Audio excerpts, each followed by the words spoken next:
किया ज़िबा कातिल ने रुक रुक के ऐसा, किया ज़िबा कातिल ने रुक रुक के ऐसा, ज़बा थक गई मरहबा कहते कहते। जय हिंद दोस्तों, मैं हूं आपके साथ हर्षिता मिश्रा और आप देख रहे हैं टाइम्स मेल।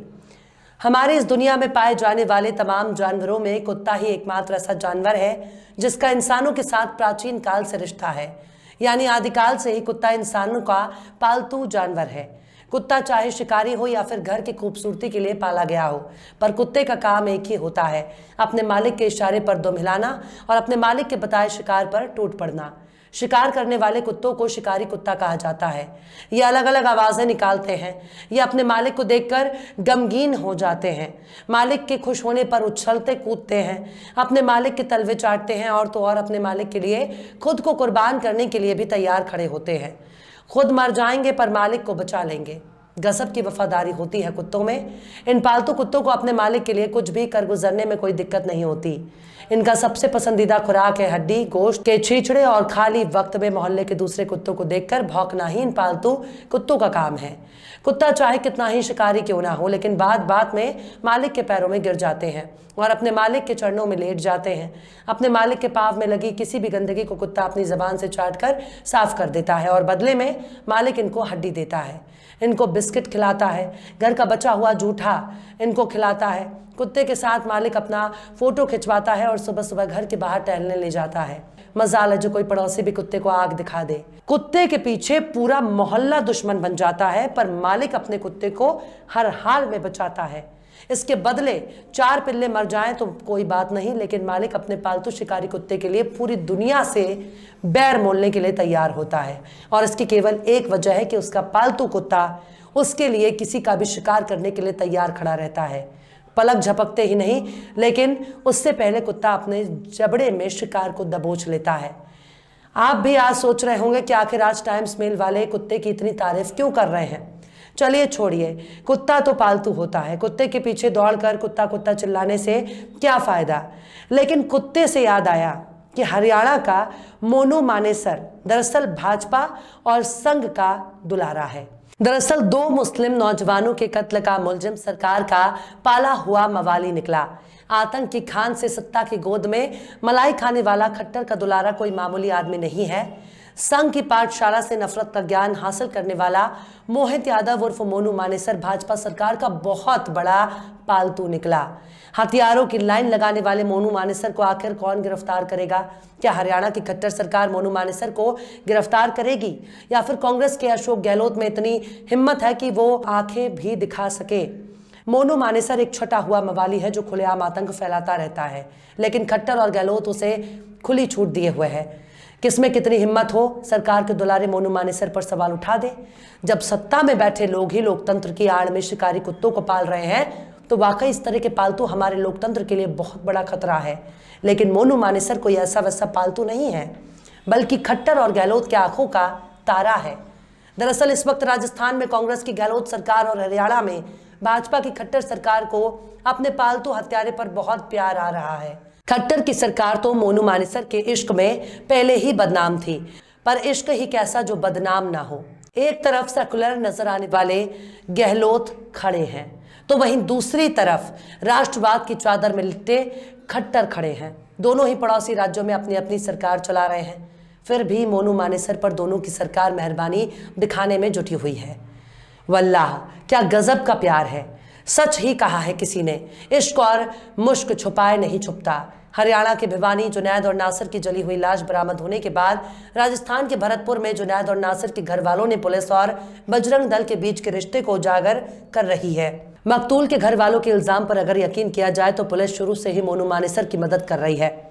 यानी पुलिस पूरी मुस्तैदी के साथ बजरंग दल का साथ देने के लिए थाना चला रही है।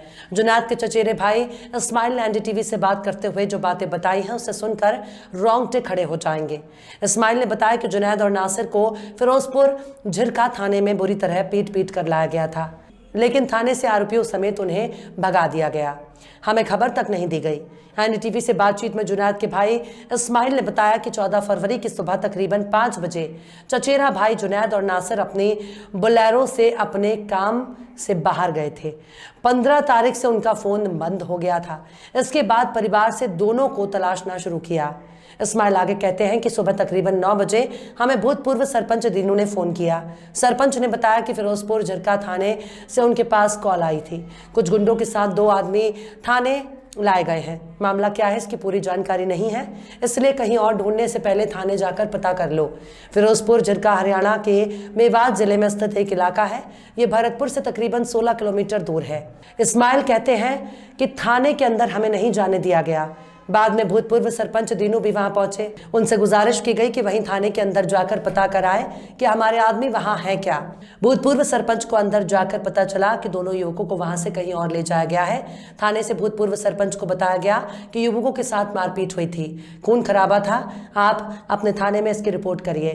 यानी इस्माइल और उनके साथियों को फिरोजपुर झरका से वापस भरतपुर जाकर अपने थाने में गुमशुदगी और शिकायत दर्ज कराने के लिए कहा गया।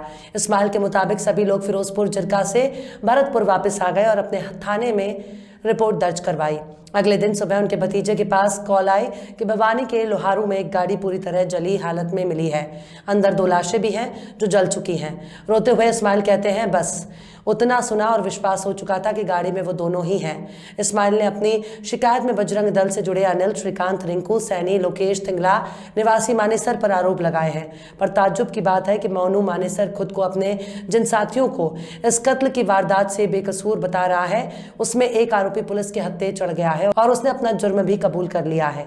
राजस्थान पुलिस ने हरियाणा पुलिस के साथ मिलकर एक आरोपी रिंकू सैनी को गिरफ्तार कर लिया है। जी न्यूज ने दावा किया है कि रिंकू सैनी ने अपना गुनाह कबूल कर लिया। अगर जी न्यूज सच बोल रहा है तो इसका मतलब ही है कि मोनू मानेसर सोशल मीडिया के जरिए पूरे देश को गुमराह कर रहा है।